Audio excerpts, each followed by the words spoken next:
We will never turn our back on a single Scot. We've got to wrestle with those challenges. This is the same nonsense we have heard time and time again. This is our country. Let's fix it together. Hello and welcome to another edition of Planet Holyrood, the podcast all about Scottish politics. I'm Chris McCall, I'm the Deputy Political Editor at the Daily Record, and I'm standing in as host today while Paul Hutchin enjoys what is at least his second holiday of the year to Spain. Joining me on the show today is Douglas Dickey, the content editor at the Scottish Daily Express, and Dan Vevers, who is the chief reporter at the Sunday Mail. Now, the big event this week in Scottish politics has been the SNP's annual conference in Aberdeen, and I had the pleasure of spending the weekend in the Granite City, where I talked to a few senior nationalists who've been in pretty upbeat moods, got to say. Wouldn't say that, they were, maybe getting a bit overconfident, but there was definitely confidence there. But one of the talking points on the stage at the conference and off the stage was whether or not the SNP can achieve a majority of MSPs at May's election. Now, this is important for a number of reasons, but one of which is that under the independence strategy agreed by SNP members last week, a majority of MSPs would, they argue, be a cast iron mandate for an Indy Ref 2 to take place. Now, Dougie, I suspect the readers of the Scottish Daily Express would take a rather different view on this, but can I just ask, firstly, do you think a majority is achievable? Can the Nationalists do it? I think they can.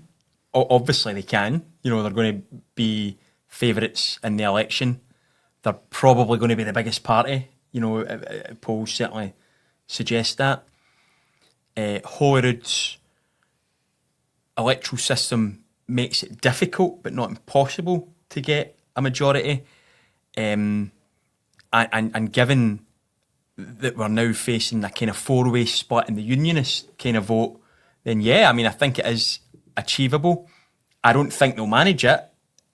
Personally, I think the numbers just don't add up. There's not been a single, for me, reputable poll that suggests, well, I know, if you ask Find Out now, they probably say the SNP are going to win 130 of 129 seats, but other polls suggest that there probably won't even be an independence majority. But it's not beyond the realms because there's a massive reform-shaped elephant in the room, which has kind of come in and thrown everything into disarray. It would be surprising. Alex Salmond managed it. Alex Salmond was this big, huge character, and I think it was that election actually where did they not put his name at the top of the list, so the SNP get their name moved to the kind of top of the list. I think they did that in 2007, the first time. I think they may have done it again in 2011, And so much of their success, I think, was based on him. John Swinney's not a big inspirational figure, but if the vote elsewhere keeps fragmenting, then it's something that's not completely outrageous. Like I say, I don't think, if you're asking me now, gun it in my head, no, I don't think they'll manage it. But I wouldn't. I'm not going to rule it out. It'd be foolhardy, I think, to rule it out. Okay. Well, one of the, obviously, as I mentioned, things that could be triggered by a majority is another referendum. Now, we'll come on to whether that's likely or not in a minute. But I did want to raise, because this became one of the sort of things that people were talking about over and over again at the SNP conference, and that was John Swinney's secret plan, where Nicola Sturgeon, I believe we've got a video clip of what the former First Minister said when she was in Aberdeen, and this video clip does come courtesy of Channel 4 News. Do you believe John Swinney has a secret plan for delivering independence? Look, I've known John Swinney for a long time, and if he says he's got a secret plan, he has a secret plan, and I've got confidence in him to deliver it. So that was Nicola Sturgeon, just at risk of repeating myself, but saying that if John Swinney has a secret plan, he has a secret plan. Dan, does anyone actually know what that plan is, including the First Minister? No and no. There is no secret plan. Nicola Sturgeon, when she was First Minister, used to also play a similar game, suggesting that there was some, secret strategy. You'd try and ask her about it in interviews. Oh, I'm not telling you right now. The reality is they've had one plan for quite a long time. That plan is essentially, when the moment feels right, ask for Section 30 and pray that either somehow that moves the needle, which so far it never has, or try and parlay that into some kind of electoral bounce, which has worn thin over the years. Hasn't really happened. Look, I don't know what's in John Swinney's mind. He's obviously a very capable politician. He's a canny operator. In terms of what his secret plan is, I suspect it's just win the election, ask for Section 30. I've struggled to conceive of what else he's got off his sleeve. I mean, it was hinted, Dougie. It's not been said, it's not been confirmed by any means, but Manny McCall, amongst others, hinted in interviews that there could be a legal route for them to take. And the argument here was, this isn't a legal podcast, but they argued a precedent had been created in 2011, which we mentioned earlier. But, I mean, that's not how the law works. Just because a political party does one thing in 1 year doesn't mean that they just get to do it the same again.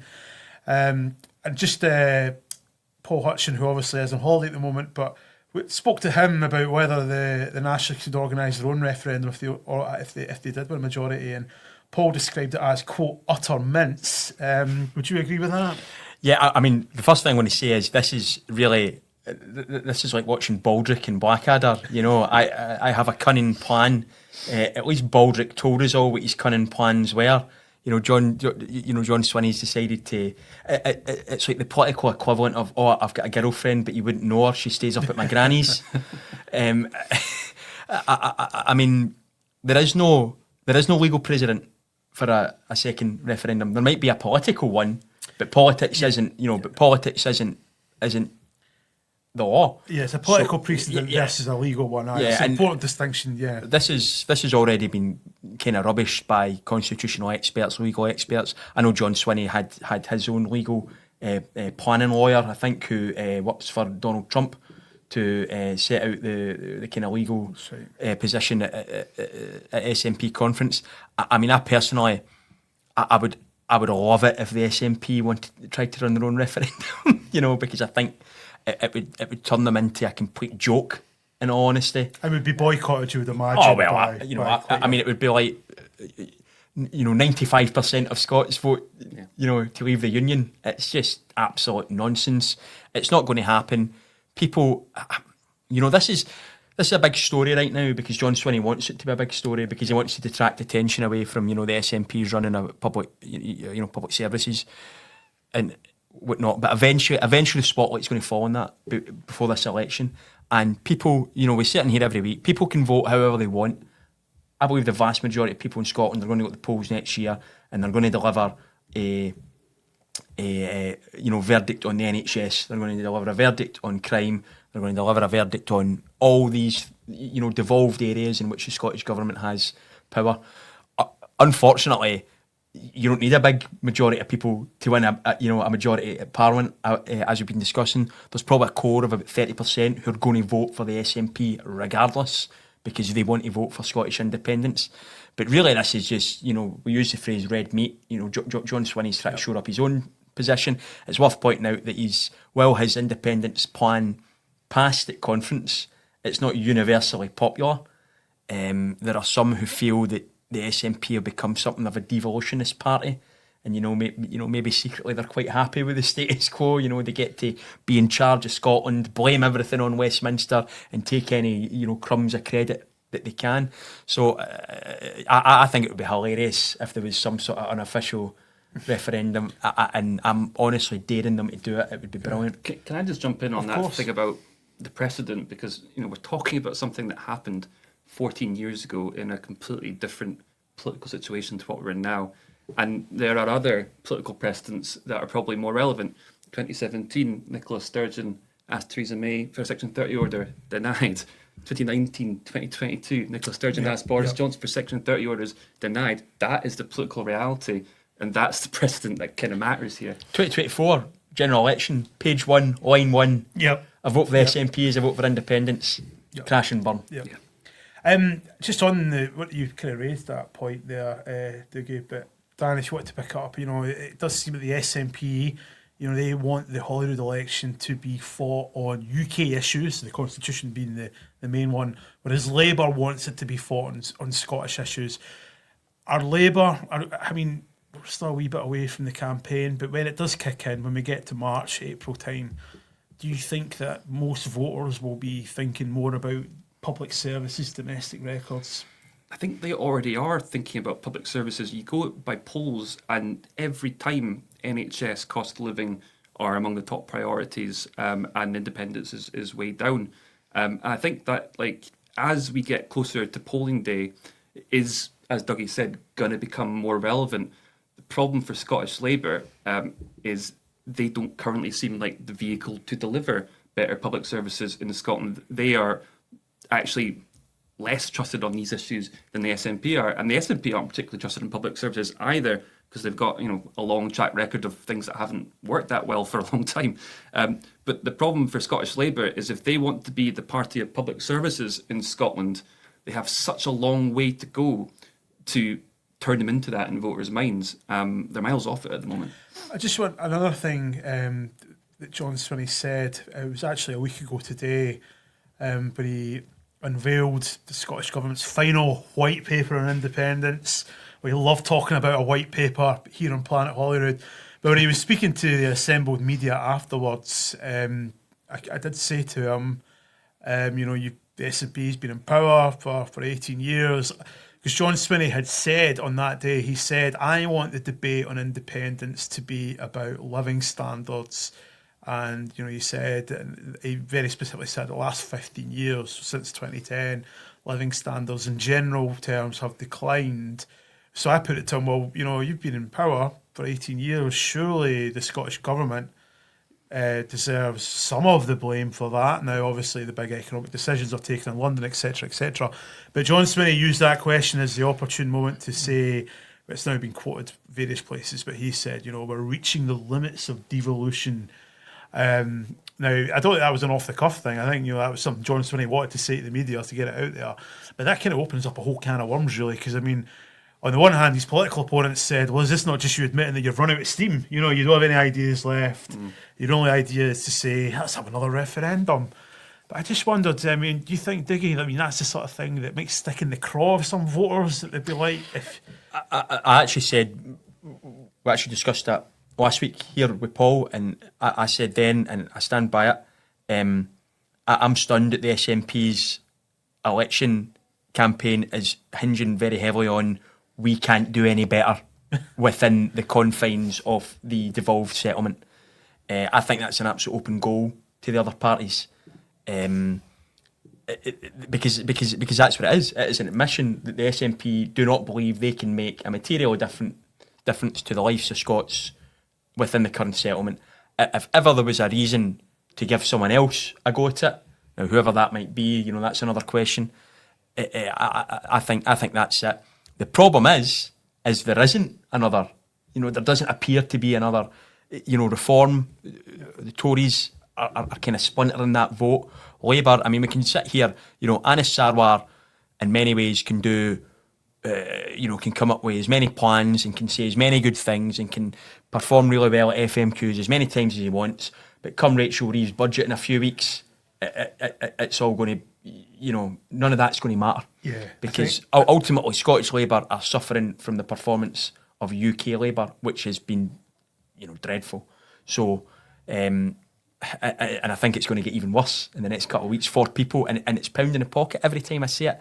People vote for their own cost of living, their own quality of life, and if they see decisions in government impacting that, negatively, they're not going to vote for you, and they're not going to vote for the party who's that branch of the party, if you like. I know the SNP love calling Scottish Labour the branch party, but that part of the party, they're just not going to give you that vote. Because we're a little over a month away from the budget, and we had some economic news today. So on the one hand, we had the prediction that the UK will be second best in terms of economic growth the next 6 months, just behind the US.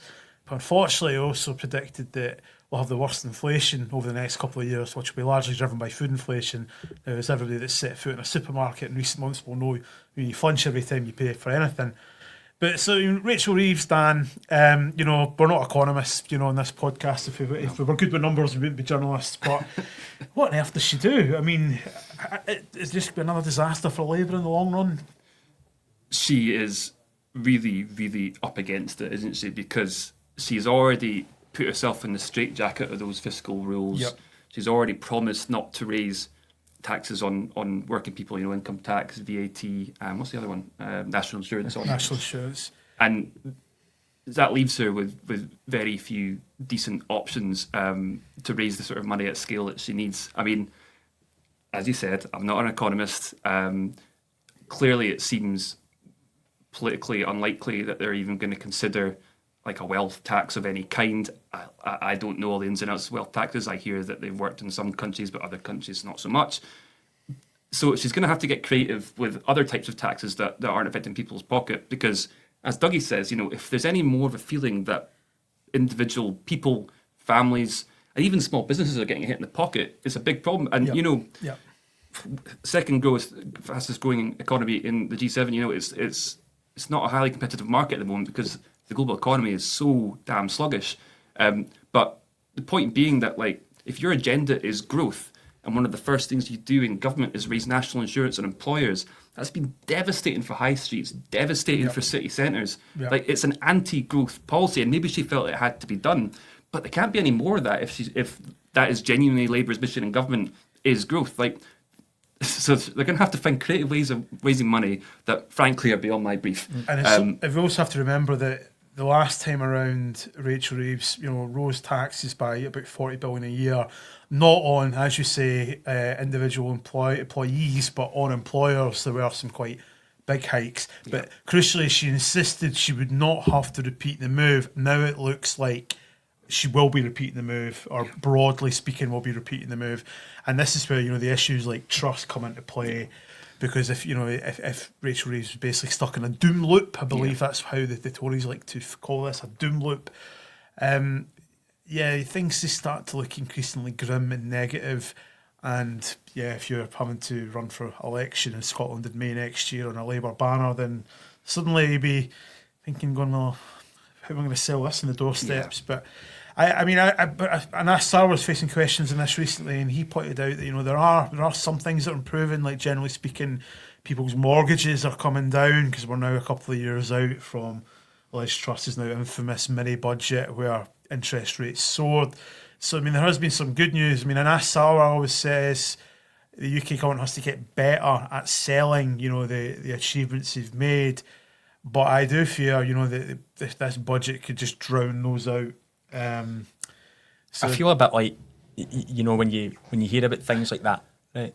And you hear about, Britain's going to be the second fastest growing economy in the G7. I'm always reminded of that Alan Partridge meme where he's going like that. Yeah, shrugging. Because if people are going into the supermarket, as you say, Chris, you're going into the supermarket and your weekly shops went from 100 quid to 120 quid. Yeah, if you're spending a fiver in Lurpak. Aye, none of that matters. Well, or Danepak or whatever the Aldi equivalent is. Sorry, I didn't mean to advertise it, but there are other supermarkets available. But none of that, none of that matters to people. What matters is your living standards, your position, the money in your pocket, and Labour promised change, and it has been changed, but it's been changed for the worse. It feels like it's been changed for the worse. So you mentioned doom loop, and it is about the money in your pocket, but it's not just about that. It's about it's a feeling when you're out and about these days. There's a feeling that your streets are in decline, that they're getting rougher, that it's and just that the quality of life has gone down, and it's quite hard to legislate for a feeling, but I think everyone feels it. And when you have a Labour government coming in, one of the first things they say is things are going to get worse. It was the wrong foot to get off on then. And now when you have Starmer at a Labour conference a few weeks ago saying, Britain isn't broken, we're just trying to renew it. Well, you kind of don't need to renew something if it isn't broken. And I think to a lot of people, Britain just feels broken. Just to wrap things up on that point, though, I mean, the feeling you described, Dan, I think is the feeling that SNP strategists believe that they can cash in on for their latest renewed independence push. But I'm not necessarily convinced that that feeling that you describe will lead to a decision to, let's push the independence button, because it remains the great unknown, or to quote another economist, could be Brexit times 10. It's also the SNP are now seen as part of this political establishment that's caused that feeling. And of course, there's a party who's probably much better at tapping into that, who are making grounds, and that's Reform. They're tapping into that kind of feeling as well, and they seem much more, they're still seen as the political outsiders, regardless of what your opinion is. The anti-establishment party, the SNP, are now very much in the bricks. Yep. So it's very hard for them to kind of project that image of themselves as these kind of rebellious, upstarts that are going to shake up the apple cart. Okay, well, on that positive and uplifting note, I think we'll draw proceedings to a close for this week.